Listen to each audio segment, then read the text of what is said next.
안녕하세요. 하루 필수 말씀 충전 하필큐티 조종환입니다. 오늘 함께 나눌 하나님 말씀은 열왕기하 17장 24절에서 41절까지 말씀입니다. 이스라엘 자손을 사마리아에서 쫓아낸 아시리아 왕은 바빌론과 구다와 아와와 하맛과 스발와임으로부터 사람들을 데리고 와서 이스라엘 자손을 대신해서 사마리아 성읍에 살게 합니다. 여자 그들은 사마리아를 자기들의 소유로 삼았고 이스라엘 성읍들 안에 정착해서 살기 시작을 합니다. 그곳에 정착하면서 처음에는 주님을 경외하지 않았어요. 그래서 주님께서는 사나운 사자를 그들 가운데 풀어놓으셔서 그들을 물어 죽게 만드셨다라고 이렇게 되어 있습니다. 이제 이야기의 발단은 아시리아가 북이스라엘을 점령하고 그곳에 다른 민족들을 이주를 시키면서 발생합니다. 이제 약속의 땅은 이방인들이 차지하게 되었어요. 문제는 이방인들이 거주하는 것뿐만이 아니라 이곳에서 우상숭배를 했다는 것이 문제죠. 이 우상숭배로 인해서 하나님께서 다스리시는 하나님의 질서와 통치가 살아있는 그 땅이 우상의 땅이 되고 마는 현실을 보여주게 됩니다. 이것으로 인해서 하나님께서 사나운 사자를 통해 그들을 물어 죽게 만드시는 걸 우리가 보게 되는데요. 여전히 이 땅이 하나님께서 다스리시는 땅으로 읽혀집니다. 하나님께서 그 땅의 통치를 포기하셨는가? 그렇지 않다는 거죠. 여전히 하나님께서는 그 땅의 주인이길 원하십니다. 그들은 결코 그 땅에서 교만하게 굴어서는 안 되죠. 이제 이주한 민족들은 왕에게 이 땅의 신의 관습을 모르기 때문에 이런 일이 벌어졌다라고 보고하기 시작합니다. 아시리아 왕에게 이 사실을 알리면서 임금님께서 우리를 사마리아로 이주시키셔서 이 성읍에 살게 하셨습니다. 하지만 이리로 이주한 민족들은 이 지역의 신에 관한 관습을 모릅니다. 그래서 그 신이 우리들 가운데 사자를 보내어 우리를 계속 물어 죽게 하였습니다. 이것은 이 땅의 신에 대한 관습을 모르기 때문에 일어난 일인 줄 압니다. 라고 하면서 이것이 예배와 관련된 일이라고 생각하고 있어요. 여기에 이렇게 하나님을 두려워하는 이방인들에 대한 이야기를 보여주지만 여기에서 진짜 참되게 하나님을 두려워해야 되는 사람들이 누구인가를 다시금 질문하게 만듭니다. 그래서 아시리아 왕은 부하들에게 이런 지시를 내려요. 그곳에서 사로잡아온 제사장 한 명을 그곳으로 돌려보내어라. 그가 그곳에 살면서 그 지역의 신에 대한 관습을 새 이주민에게 가르치게 해라 라고 명령합니다. 그래서 사마리아로부터 잡혀온 제사장 가운데 한 사람이 그리로 돌아가서 베델에 살면서 주님을 경외하는 방법을 그들에게 가르쳤다 이렇게 되어 있습니다. 근데 이것은 굉장히 아이러니한 모습을 보게 돼요. 왜냐하면 이 땅의 제사장이 과연 온전히 하나님의 말씀을 순종하는 제사장이었는가에 대해서 질문하게 만듭니다. 분명히 이스라엘 땅에 하나님만을 온전히 두려워하는 선지자 그룹들이 있었다는 것을 알고 있지만 이 제사장이 그런 제사장인지는 우리가 확인할 길이 없습니다. 게다가 이 제사장이 가서 가르치는 곳은 어디냐 하면 베델입니다. 베델이라고 하는 곳은 금송아지가 세워져 있었던 곳이죠.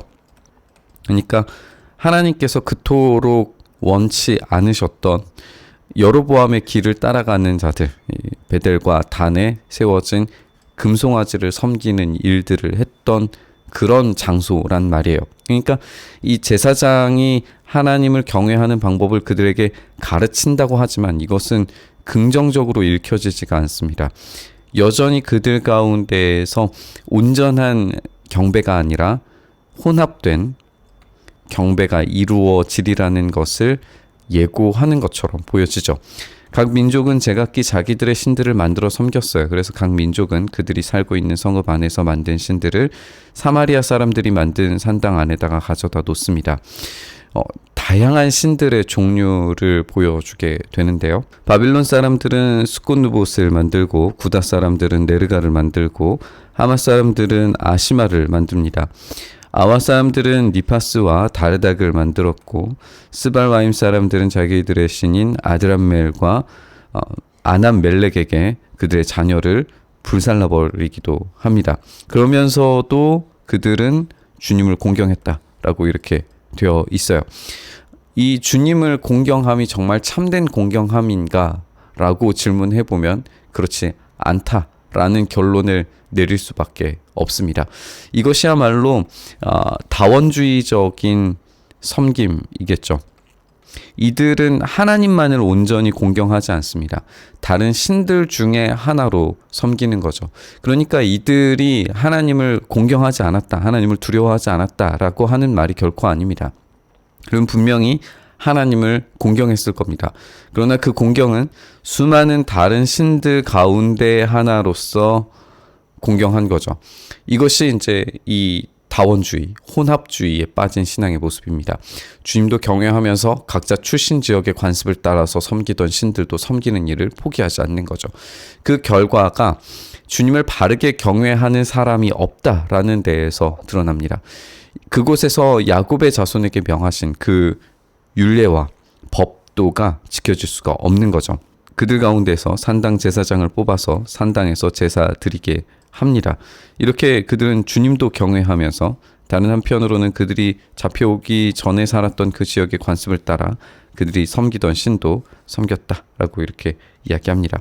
이제 34절부터 마지막 절까지는 오늘까지도 관습이 이어지고 있다라고 하는 말로 묶여지는 그룹입니다. 그래서 이 사건에 대한 평가, 열왕기를 기록하고 있는 기록자의 평가, 신학적인 평가를 읽게 됩니다.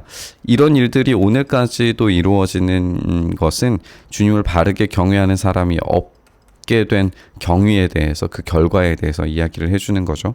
주님께서 이스라엘이라고 이름 지어주신 야곱의 자손에게 명하신 그 율례와 법도와 율법과 계명을 지키지 않게 된 경위에 대해서 이야기합니다. 옛날에 주님께서 야곱의 자손과 언약을 세우시고 명하신 그 율례와 법도와 율법과 계명에 대해서 다시 한번 이제 설명을 하는데, 너희는 다른 신들을 경외하지 못한다. 그들에게 절하지 못하며 섬기지 못하며 제사 드리지 못한다. 이것은 우리가 십계명에서 살펴볼 수 있는 명령입니다. 오직 큰 능력으로 팔을 펴셔서 이집트 땅에서 이끌어내신 그분을, 주님만을 경외하고 그분에게만 절하고 제사를 드려야 한다. 그런데 이게 북이스라엘의 시작부터 실패했던 부분이죠. 주님께서 몸소 기록하셔서 너희에게 주신 율례와 법도와 율법과 계명을 항상 지키고 다른 신들을 경외하지 않아야 된다. 이렇게 율례와 법도와 율법과 계명, 반복되는 표현들을 우리가 읽을 수 있어요. 이것을 지금 이주해온 이방인들은 무시하고 있는 겁니다. 그 땅의 신을 정말 참되게 섬기고자 했다면 그들은 이 율법과 율례와 계명들을 지켜야 했겠지만, 그들은 다원주의적인 사람들이어서 자신들의 신도 섬기고 거기에 하나님도 섬기려고 하는 시도를 하고 있는 거죠. 그것이 필연적으로 실패할 수밖에 없고, 이것이 얼마나 심각한 부패를 만들어내는가에 대해서 신학적인 평가를 내리고 있습니다. 내가 너희와 세운 언약을 잊어서는 안 된다. 다른 신들은 경외하지 못한다. 오직 너희는 주 너희의 하나님만을 경외해야 된다. 그분만이 너희를 모든 원수의 손에서 구원하여 주실 것이다. 그러나 그들은 이 명령을 들으려고 하지 않았고 그들의 옛 관습만을 그대로 지키려고 했어요. 그래서 이주해온 민족들은 한편으로는 주님을 경외하면서도 다른 한편으로는 그들이 부어 만든 우상을 섬겼다. 그의 자녀와 자손도 그들의 조상이 한 것을 오늘날까지도 그대로 따라하고 있다라고 하면서 우리가 아까 지적한 것처럼 34절에서부터 이어지는 오늘날까지도의 그룹으로 묶이는 신학적 평가를 읽어볼 수 있습니다. 여기서 우리가 주목하게 되는 것은 왜 이방인들에게 이런 율법과 규례와 법도를 지켜야 하는 이야기를 반복적으로 이야기하는가에 대한 거예요. 그건 이스라엘에만 적용되는 것 아닌가라고 질문해 봤을 때, 하나님께서 다스리시는 땅 안에 살아가는 사람들이 이런 하나님을 온전히 경외함을 지켜야 할 당위성이 있는가라고 하는 질문을 우리에게 가져다 줍니다. 하나님은 분명히 땅에 종속되어 계시는 분이 아니시죠.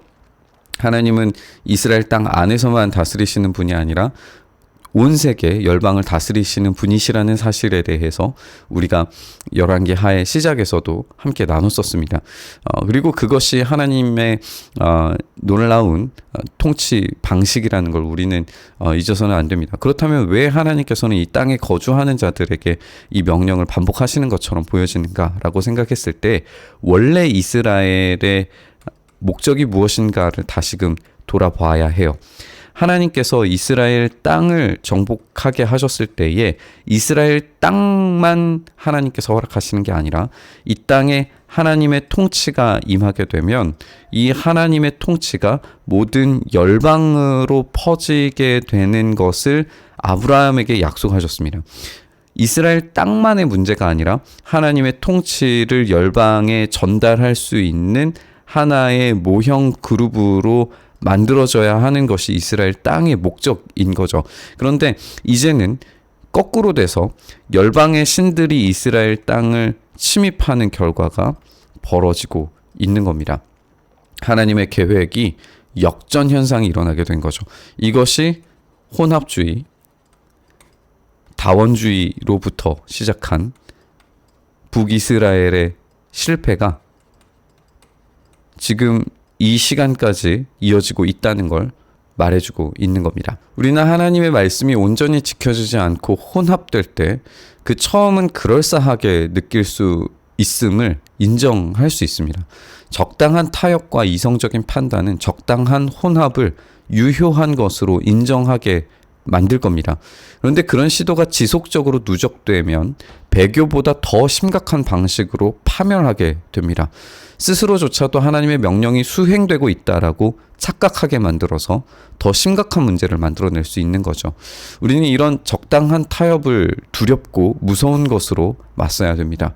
오직 하나님 한 분만이 우리의 예배의 대상이 되셔야 되며 올바른 경배의 대상으로서 우리의 유일한 사랑과 찬양을 받으시기에 합당하신 분으로 우리가 섬겨야 되는 줄 믿습니다.